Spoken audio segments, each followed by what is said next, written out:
Bienvenidos. En este segundo video vamos a comenzar a elaborar nuestra tabla de distribución de frecuencia. Recordemos que en nuestro caso elegimos 6 intervalos, es decir, luego del enunciado son 6 filas que debemos completar. Recordemos también que la tabla de distribución de frecuencia consiste en varias columnas. La primera de ellas es el límite inferior del intervalo. Vamos a abreviar límite inferior para que quepa en la celdilla. La primera columna entonces, límite inferior, la segunda columna, límite superior, la tercera columna, marca de clase, y la cuarta columna, frecuencia absoluta. Vamos a bordear nuestras columnas para que se vea como obviamente una tabla de distribución de frecuencia. La vamos a bordear todos los bordes. Ok, ¿cómo comenzamos entonces a elaborarla?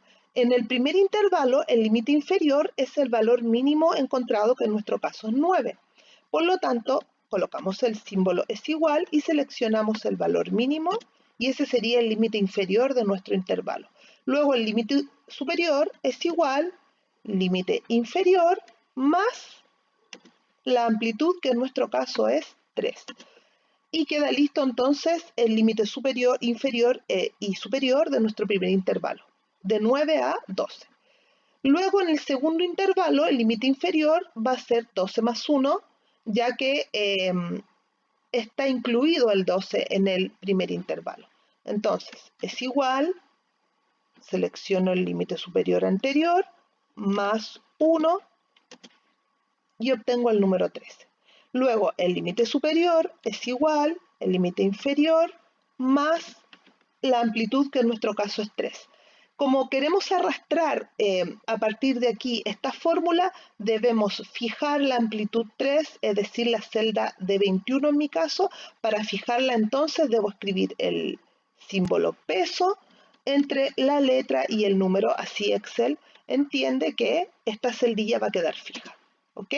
Entonces, nuestro segundo intervalo, límite inferior 13, límite superior 16, y luego simplemente arrastramos esta fórmula para no tener que escribir varias veces lo mismo.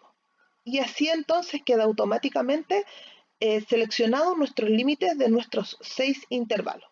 La marca de clase, en la tercera columna, recordemos que la marca de clase es el número intermedio entre el límite inferior y el límite superior, ¿sí?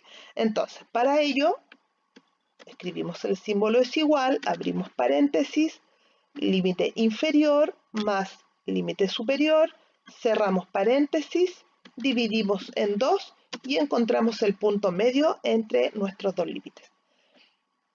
Simplemente ahora arrastramos esta fórmula para obtener las marcas de clase de los demás intervalos. La frecuencia absoluta, recordemos que la frecuencia absoluta es la cantidad de veces que se repiten los datos. Excel tiene una fórmula que se llama frecuencia, entonces es igual, escribimos la palabra frecuencia, hacemos doble clic y nos pide entonces los datos donde queremos nosotros encontrar nuestra frecuencia absoluta. Entonces seleccionamos los datos de la tabla, ¿sí? En mi caso tengo que poner una coma, tienen que fijarse bien en la fórmula porque depende del Excel, puede ser coma o punto y coma, en mi caso es coma, y luego seleccionamos el límite superior de los intervalos, todos los límites superiores, cerramos paréntesis y damos Enter. Y entonces Excel automáticamente encuentra la frecuencia absoluta de cada uno de mis intervalos. En este caso hay 41 datos entre el intervalo inferior 9 y 12, 31 datos entre el intervalo 2, que es entre 3 y 16, y así sucesivamente. En el siguiente video entonces vamos a terminar de elaborar nuestra tabla de distribución de frecuencia.